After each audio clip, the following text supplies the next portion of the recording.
BJP నాయకురాలిగా like you been in this for a long time కాబట్టి, మీరు ఒకవేళ అక్కడ నించుంటే గెలుస్తే వాళ్ళకి ఫస్ట్ చేస్తా. ఇది ఇక్కడ మిస్సింగ్. కొన్ని సంవత్సరాల నుంచి ఓఎస్సీ ఇది చేస్తలేడు. నేను అది చేయగలుగుతా అన్నట్టు ఒక పాయింట్ చెప్పగలుగుతారా నాకు?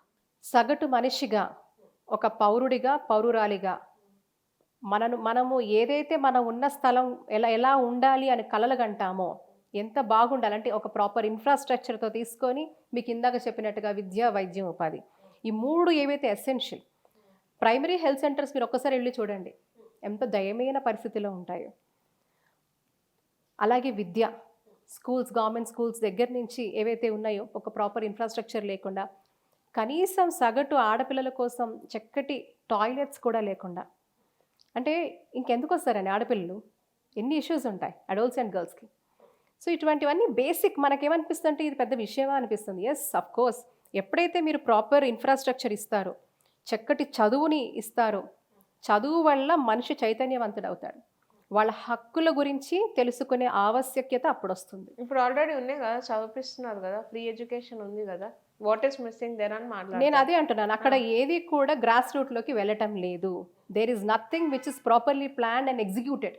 ఉండడం కాదు, ఎగ్జిక్యూషన్. ఏ స్థాయిలో జరుగుతోంది? ఎలా జరుగుతోంది? మీ పిల్లల్ని వాళ్ళ పిల్లలేమో కాన్వెంట్‌లకెళ్ళాలి, విదేశాలకెళ్ళి చదవాలి.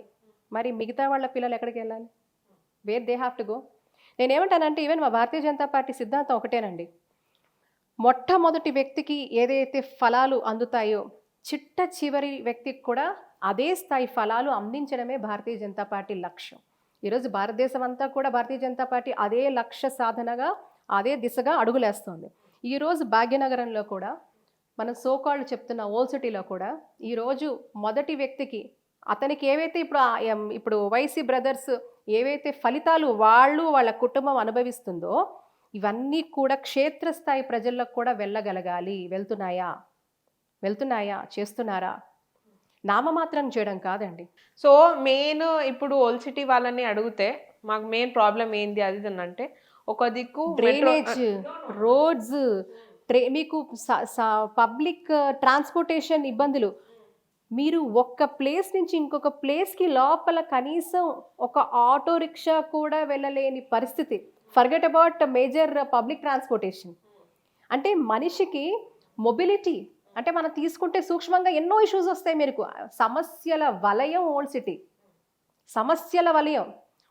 ఒకటి లాగితే మొత్తం అన్నీ పడిపోతాయి. అంటే మొత్తం వస్తే అన్నీ